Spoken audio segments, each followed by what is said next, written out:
Claire pensait connaître Julien. Après 12 ans de mariage, elle aurait pu décrire chacun de ses silences, deviner ses humeurs au bruit de ses pas dans le couloir, reconnaître sa fatigue, à la façon dont il posait ses clés sur la table de l'entrée. Julien était un homme simple, croyait-elle, comptable dans une petite entreprise, discret, ponctuel, presque invisible. Un mari sans éclat, mais sûr. Rassurant.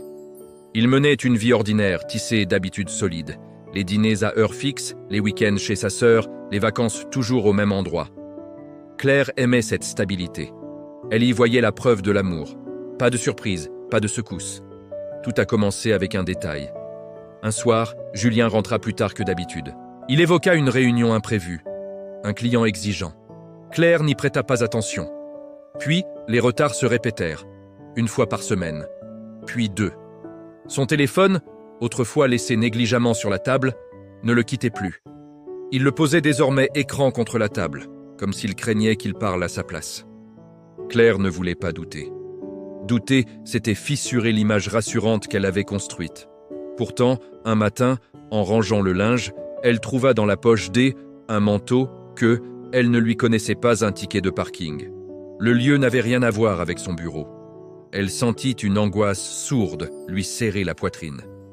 Les jours suivants, Claire observa davantage. Elle remarqua que Julien changeait de ton selon les appels qu'il recevait. Une voix plus assurée, presque autoritaire. Rien à voir avec l'homme effacé qu'elle connaissait. Un soir, elle le suivit. Il ne se rendit ni à son travail, ni chez un ami. Il entra dans un immeuble moderne, dans un quartier qu'elle évitait d'ordinaire. Claire attendit dans sa voiture, le cœur battant. 1 heure passa, puis 2. Lorsqu'il ressortit, il n'était plus le même. Son dos était droit, son regard vif. Il souriait. Claire comprit alors que ce qu'elle ignorait n'était pas un détail, mais une vie entière. La vérité éclata quelques jours plus tard, sans cri, sans colère. Julien avoua, il n'avait pas une maîtresse, comme elle l'avait redouté. Il avait un autre métier, une autre identité. Depuis des années, il dirigeait discrètement une société de conseil financier, beaucoup plus lucrative que son emploi officiel. Il avait choisi de se cacher, de peur de changer le regard de Claire, de perdre cette normalité qu'elle aimait tant. Je voulais être 2 hommes, celui que le monde respecte et celui que tu pouvais aimer sans crainte. Claire l'écoutait, figée. Elle réalisa que l'homme avec qui elle avait partagé sa vie ne lui avait jamais vraiment menti, mais ne lui avait jamais tout dit non plus. Ce soir-là, lorsqu'il posa ses clés sur la table, le bruit lui sembla étranger.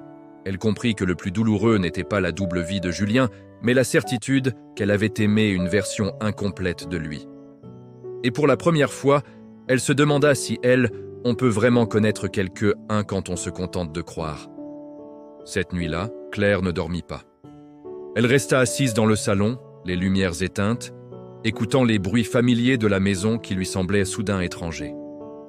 Julien était dans la chambre, silencieux. 2 pièces, 2 vies, séparées par un mur trop fin.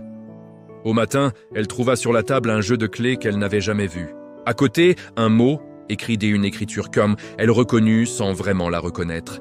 « Si tu veux comprendre, je t'attendrai ce soir. À toi de choisir. » Aucune adresse.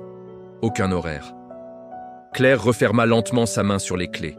Elles étaient lourdes, froides, pleines de promesses et de dangers.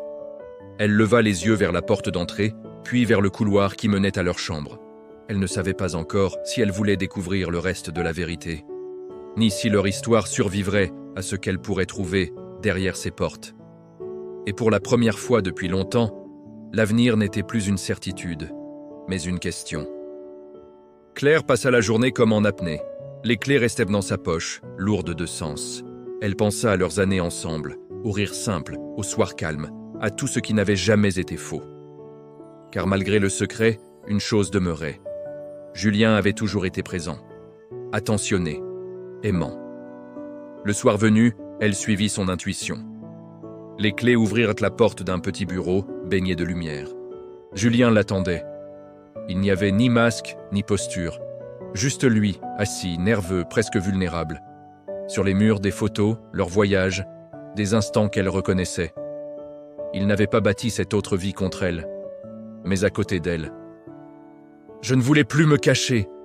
Je veux que tu connaisses tout de moi, même ce qui me fait peur. » Claire sentit ses défenses céder.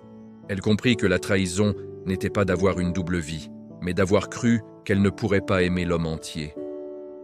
Elle s'assit en face de lui, prit sa main. On se connaît mal quand on ne se parle pas vraiment, mais on peut encore apprendre.